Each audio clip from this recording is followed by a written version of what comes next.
여러분 안녕하십니까? 오늘은 4월 한반도 전쟁설, 이번 달에 한반도에서 전쟁이 일어날지도 모른다는 4월 한반도 전쟁설, 이 4월 한반도 전쟁설의 책임은 과연 누가 져야 되느냐? 박지원, 문재인의 원죄, 그리고 보수인 척하면서 보수 우파를 현혹하고 있는 안철수의 보수파리에 관해서 말씀드리려 합니다. 솔직히 말씀드려서 저는 요즘 무력감에 빠져 있습니다. 정말 벼랑 끝으로 떨어지면서도 도저히 손을 쓸 수도 없고 뭐 하나 붙잡을 수 없는 무력감이 뼛속 깊이 파고드는 요즘입니다. 한반도 안보 위기설이 나온 지 어제 오늘이 아닌데도 대한민국은 똘똘 뭉쳐 5개월간의 막장 대하 드라마를 계속하면서 현직 대통령을 국회에서 탄핵하고 정당판 뺨치는 헌법재판소가 전원일치로 대통령을 파면하고 마침내 검찰이 감옥에 보내면서 승리의 축배를 들었던 그 시간들, 대한민국은 대통령을 잃어버리는 국가 지도체제의 붕괴를 자초하면서 김일성의 6.25 남침 이후 최악의 위중한 안보의 먹구름 속에 스스로 빠져들었던 것입니다. 저는 지난해 10월 박근혜 대통령에 대한 탄핵의 목소리가 터져 나올 때 박근혜 대통령을 지키지 못하면 대한민국을 지킬 수 없다고 외쳤습니다. 제가 그렇게 외친 이유는 가장 중요한 배경의 하나로 저는 안보를 제시했습니다. 박근혜 대통령이 감옥에 가는 순간까지 절대 하야해서는 안 된다. 버틸 수 있을 때까지 버텨야 하는 가장 중요한 이유의 하나로 역시 저는 안보를 들었습니다. 왜 그렇습니까? 5년 임기 중 1년밖에 남아있지 않는 박근혜 대통령을 권좌에서 몰아낼 경우 대한민국은 틀림없이 국가적 재앙, 내셔널 디제스터를 겪게 될 것이고 그것이 국가 안보 위기, 내셔널 시큐리티 크라이시스로 나타날 것이라고 저는 전망했기 때문입니다. 그래서 박근혜 대통령을 몰아내는 것은 결국 대한민국의 안보를 무너뜨리게 되는 최악의 상황을 불러올 수 있다는 논지였습니다. 저는 미국 도널드 트럼프 대통령이 당선 직후인 지난해 11월 10일 본격적으로 정치적 수세에 몰리고 있던 박근혜 대통령과 전화 통화를 갖고 미국은 한국을 방어하기 위해 굳건하고 강력한 방위 태세를 유지할 것이라고 밝혔다는 외교당국의 발표를 접하고는 적지 않게 충격을 받았습니다. 트럼프 대통령이 대한민국의 방위 태세를 언급한 것은 틀림없이 북한이 대한민국 안보에 치명적 타격을 가하기 위해 준비하고 있음을 시사한 것으로 저는 받아들이지 않을 수 없었기 때문입니다. 당시 대한민국 쓰레기 언론들은 뭐라고 했습니까? 트럼프 대통령이 정치적 수세에 몰린 박근혜 대통령의 손을 잡아주기 위해 전화 통화를 한 것이라고 정말 말도 안 되는 소리를 해댔지만 사실은 한반도가 김정은의 불장난으로 인해서 안보 위기의 늪으로 빠져 들어가고 있었기 때문이었습니다. 그럼에도 불구하고 안철수는 박근혜 대통령에 대한 탄핵을 가장 강하게 외쳐댔습니다.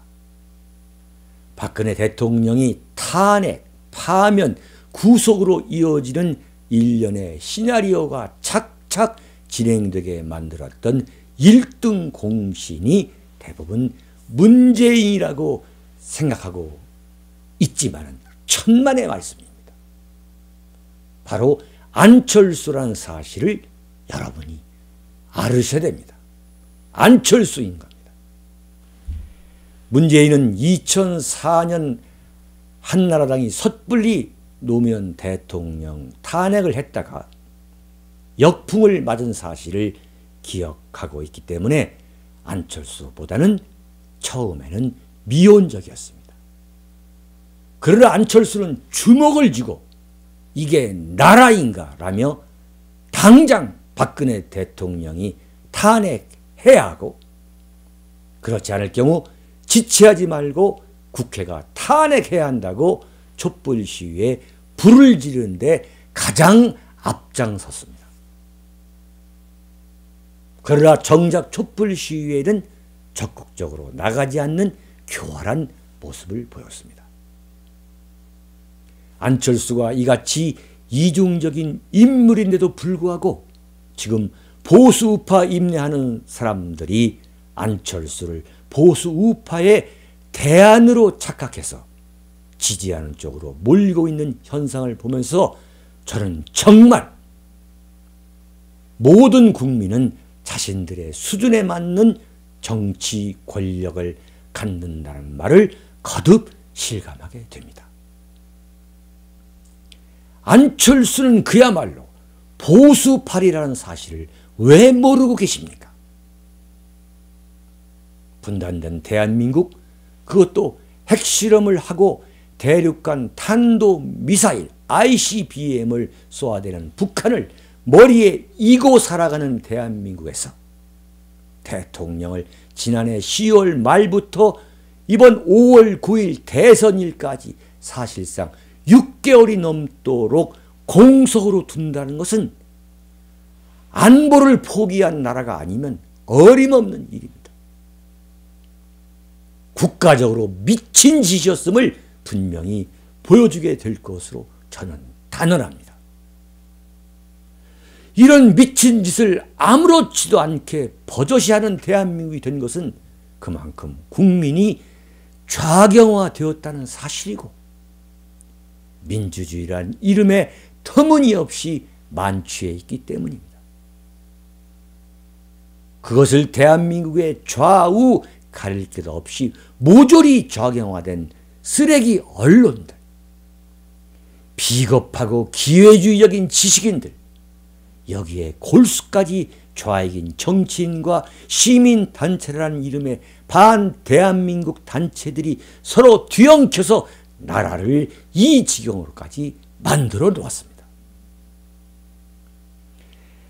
그러나 대한민국 안보를 걱정하며 대비한 쪽은 정작 대한민국이 아니고 미국입니다. 미친 개라고 불리는 제임스 매티스 미 국방장관의 방한, 2월 3일이죠.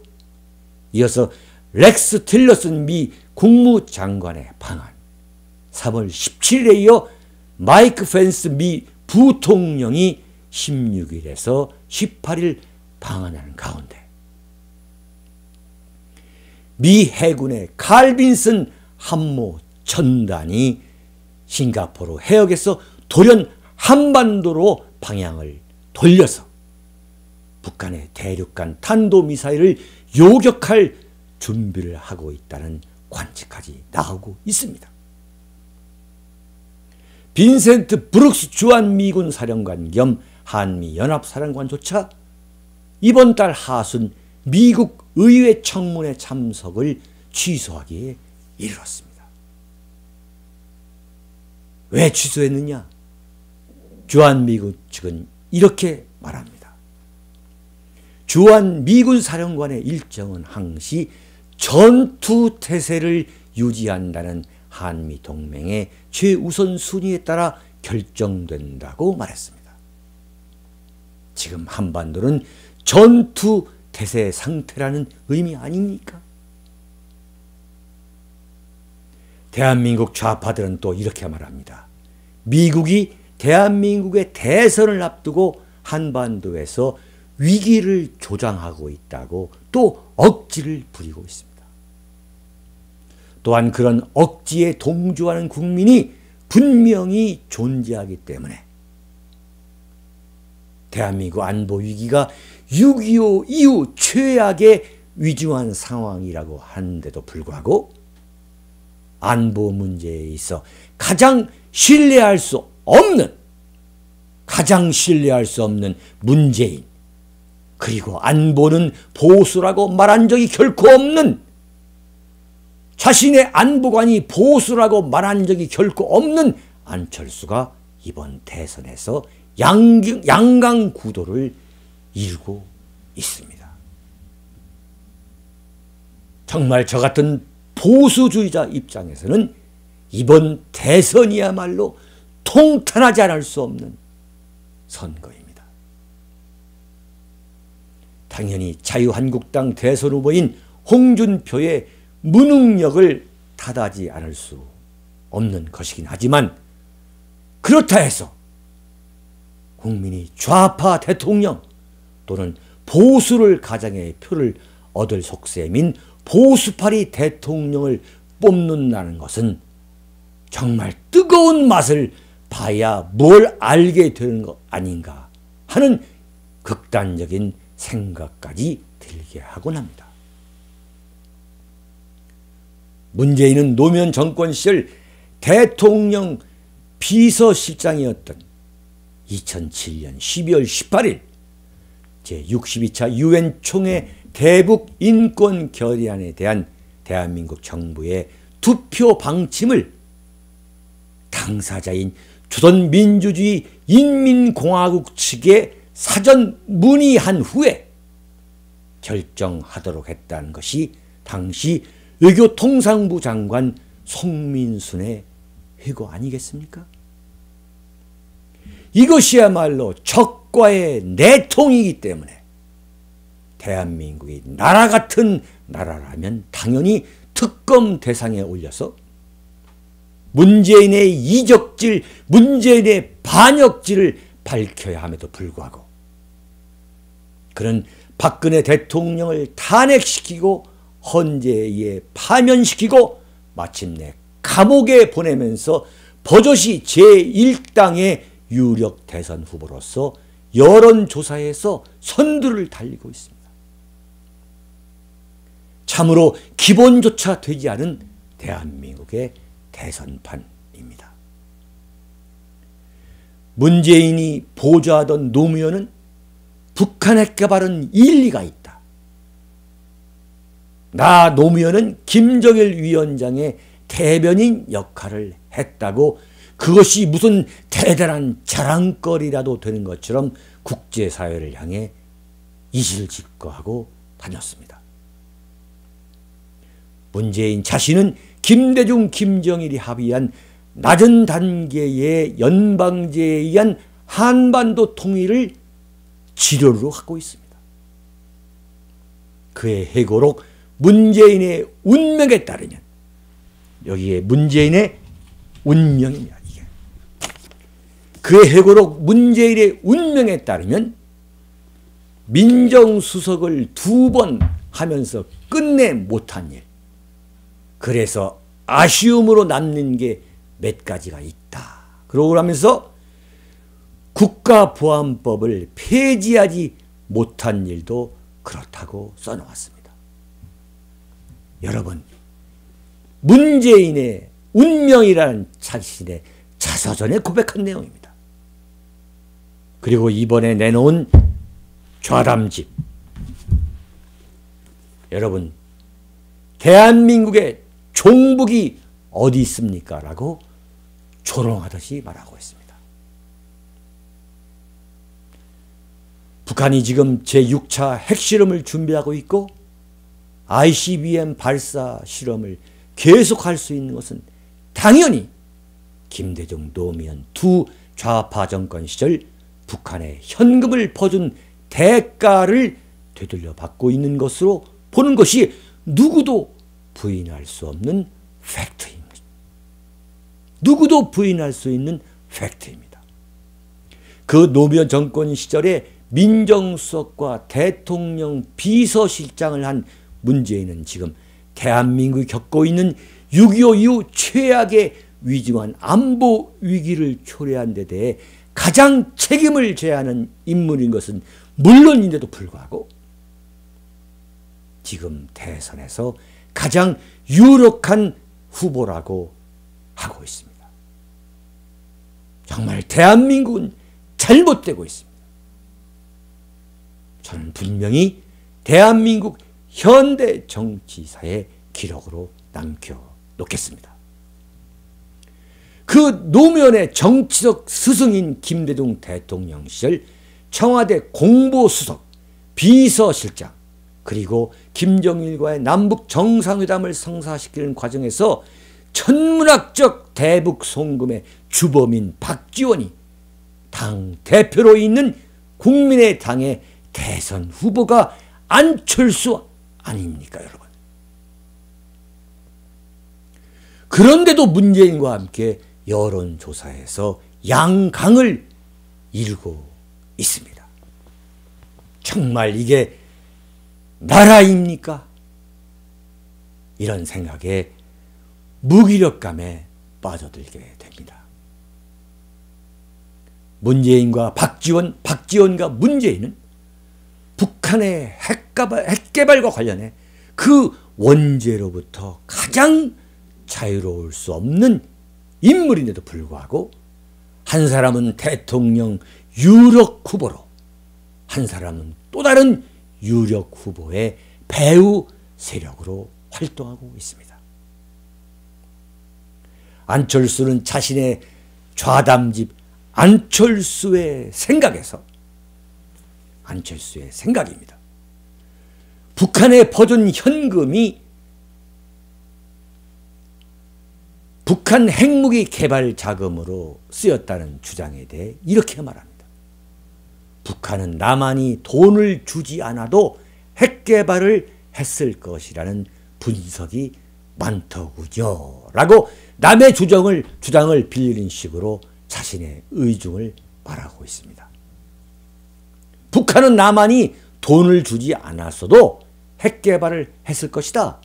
김대중과 노무현의 햇볕 정책 때문에 북한이 핵 개발을 한 것이 아니라 북한은 워낙 핵 개발을 할 수 있는 그러한 능력이 있었기 때문에 김대중 노무현의 햇볕 정책 덕분에 핵 개발을 한 것은 아니다는 이야기입니다. 북한의 핵 개발은 남한과의 경협 여부와 상관없이 진행하는 것이고 중국의 광물 자원을 파는 등 어떤 수단을 써서라도 자금 조달을 했을 것이라고 북한 측 주장을 그대로 대변하고 있습니다. 여러분, 안철수의 생각에 들어있습니다. 그러나 황장엽 선생은 북한이 김대중 정권의 남한으로부터의 현금 지원이 없었으면 핵개발은 상상도 할 수 없었다는 증언을 그의 회고로 어둠에 편의된 햇볕은 어둠을 밝힐 수 없다에서 분명히 증언하고 있습니다. 어둠에 편에선 햇볕은 어둠을 밝힐 수 없다.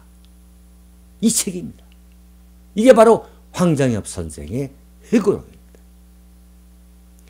북한이 얼마나 끔찍한 기아 상태였는지 정확히 기록해 놓았습니다. 황장엽 선생은 이렇게 말합니다. 1998년 초에, 그러니까 김대중 대통령이 취임한 1998년 초입니다.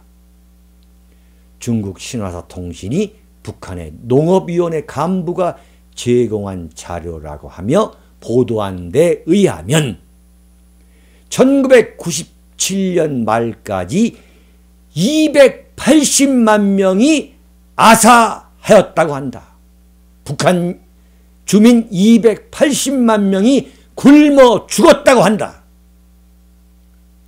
1999년 말까지 150만 명 이상이 아사한 것이 틀림없는 것으로 보면